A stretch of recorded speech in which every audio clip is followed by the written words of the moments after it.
Hi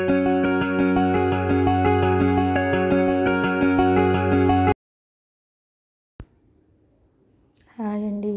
ఈరోజు అందరికీ కృష్ణాష్టమి శుభాకాంక్షలు అండి.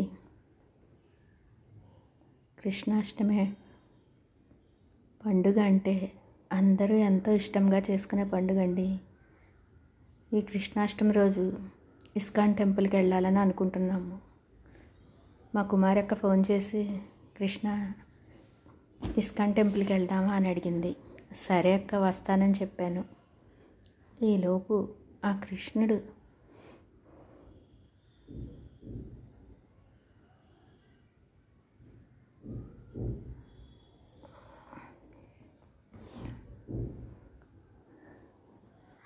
నిన్న మా అపార్ట్మెంట్లో బెడ్ సారని ఇచ్చారని చెప్పాను కదండి. అందులో సలివిడి ఏం చేయాలో నాకు అర్థం అవ్వలేదండి. మా బాబు తినడు, నేను తిన్ను, మేమెవరం తినవండి. అందుకని మా పెద్దక్కకు ఫోన్ చేసి అడిగాను, అక్క సలివిడి ఉందే, ఏం చేయమంటావే అని.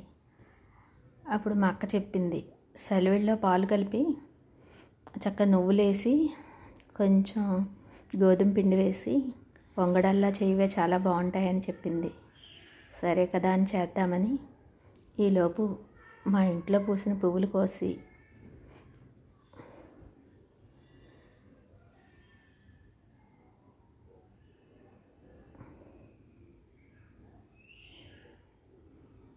నేను పూజా డెకరేషన్ చూపించినప్పుడు అమ్మవారికి మన ఇంటిలో పూసిన 2 పువ్వులు అన్నాను కదండి. ఎందుకనో అప్పటి నుంచి 2 పూలే పూస్తున్నాయండి. ఇంకా ఎక్కువగా ఎప్పుడు పుష్పిస్తాయో చూడాలి.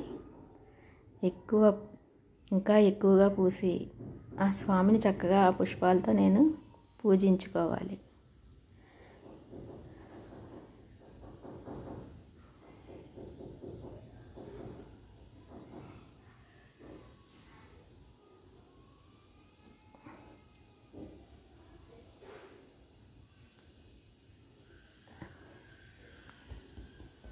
చెప్పాను కదండి, నేను మందార పుష్పాలు ఇలా 2 రోజులు ఉంటున్నాయి. 2 రోజులైందండి పెట్టి, అస్సలు వాడిపోవడం జరగలేదు. ఇంకా 2 రోజుల వరకు కూడా అలాగే ఉంటాయి. మా మేడ్ వెళ్ళాక ఇంట్లో పనులన్నీ చూసుకుని దేవుడి సామాన్లు తోముకుని రోజు నేను ఇలా కిస్మిస్ నైవేద్యంగా పెట్టినప్పుడు డైలీ ఒక బాక్స్ తీసుకుని అందులో వేస్తానండి. ఈ చిట్కా మా తోడుకోళ్ళు వాళ్ళ అమ్మగారు ఇంట్లో ఇలా చేస్తారని చెప్పింది. అప్పటి నుంచి కూడా నేను ఇలాగే చేస్తాను.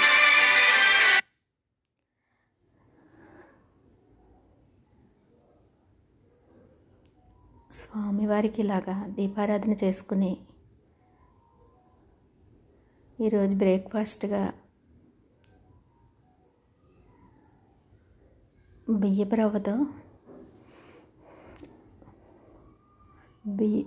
రవ్వలో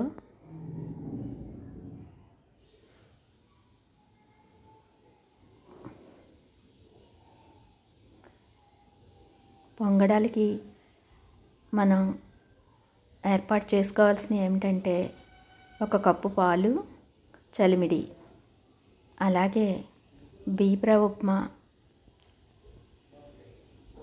పొట్టు పెసరపప్పు రవ్వ వేసి తయారు చేసుకోవడం మీకు చూపిస్తాను. పెసరపప్పు రవ్వ ఉప్మా చాలా బాగుంటుందండి. ఇది మా అత్తగారు చేసేవారు. అది నేను ఇప్పుడు చేసుకుంటూ ఉంటున్నాను. మా అత్తగారు మా ఇంట్లో చేసినప్పుడు అది అందరం కూడా ఎంతో ఇష్టంగా తినేవాళ్ళమండి. మనకి ఈ పెసరపప్పు రవ్వ ఉప్మాకు కావలసిన పదార్థాలు ఏంటంటే 1 కప్పు రవ్వకి 1/4 కప్పు పెసరపప్పు రవ్వ కింద మిక్సీ వేసుకుని ఇలా తయారు చేసుకోవాలి. అలాగే తాళింపు దినుసుల్ని తయారు చేసుకోవాలి. ఈ తాళింపు దినుసుల్లో కూడా నేను పచ్చిమిరపకాయలు పండిపోయినప్పుడు ఎండబెడితే ఇలా తయారవుతాయి. వాటిని నేను ఎక్కువగా ఉపయోగిస్తూ ఉంటాను.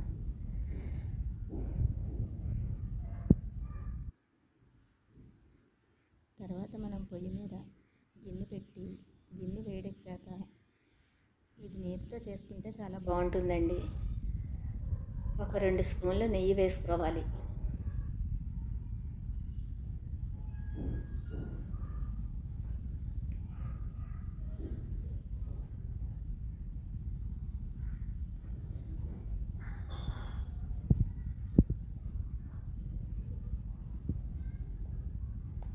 దీనిలో ఈ నేతిలో పోపు దినుసులు వేసి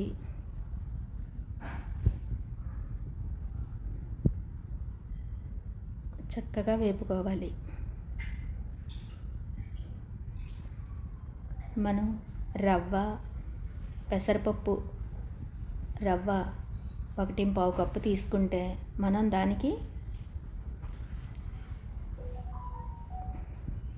2.5 కప్పులు వాటర్ పోసుకుని ఇంకొక అరకప్పు ఎక్స్ట్రా పోసుకోవాలండి. ఈ పోపులోకి అలా ఏర్పాటు చేసుకున్న వాటర్ని మనం చేర్చుకోవాలి. అది మరగడం మొదలుపెట్టాక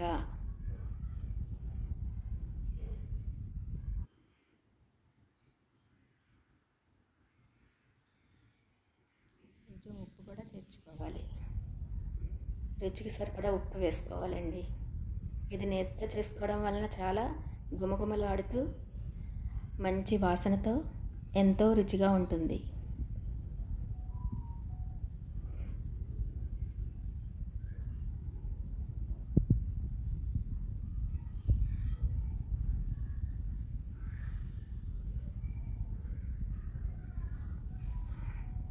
ఇప్పుడు దీనిలో పెసరపప్పు రవ్వ, అలాగే లలితా బ్రాండ్ బియ్యం రవ్వ,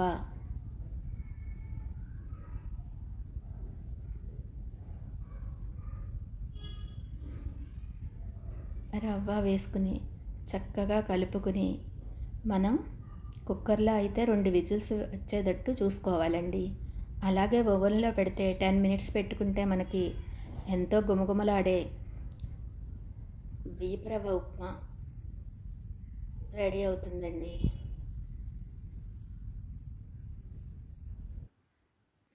ఇప్పుడు మనం పొంగడాల పిండి చలిమిడిలో పాలు పోసుకుని అలాగే కొంచెం నూపప్పు వేసుకుని ఒక్క అర స్పూను గోధుమ పిండి వేసుకుని చక్కగా ఇలా కలుపుకుని ఇలా తయారైన పిండిని మనం కాగుతున్న నూనెలో వేసుకుంటే ఇలా పొంగడం చక్కగా కాలుతూ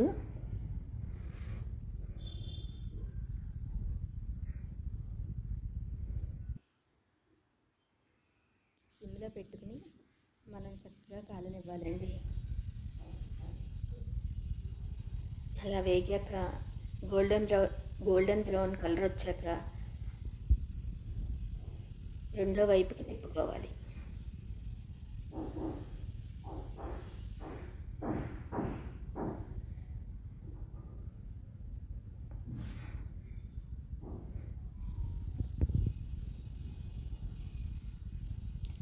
మా పెద్దక్క ఏ వంట చేసినా చాలా బాగుంటుందండి.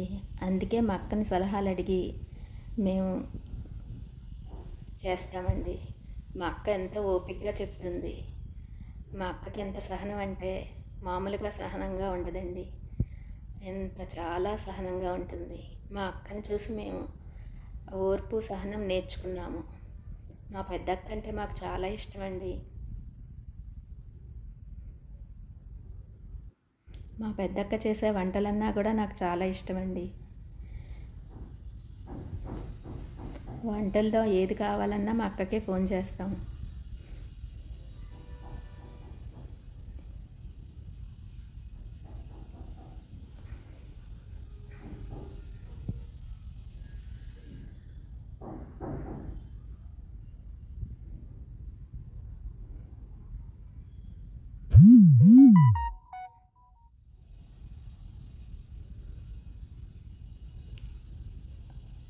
పొంగడాలు చాలా బాగా చాలా బాగా వచ్చినాయండి. రవ్వ పొంగలి కూడా ఇలా తయారవుతుంది. ఈరోజు కృష్ణాష్టమికి మేము చేసుకున్న బ్రేక్ఫాస్ట్ ఇదేనండి. అలాగే ఈ స్వీట్ కూడా తయారు చేశానండి.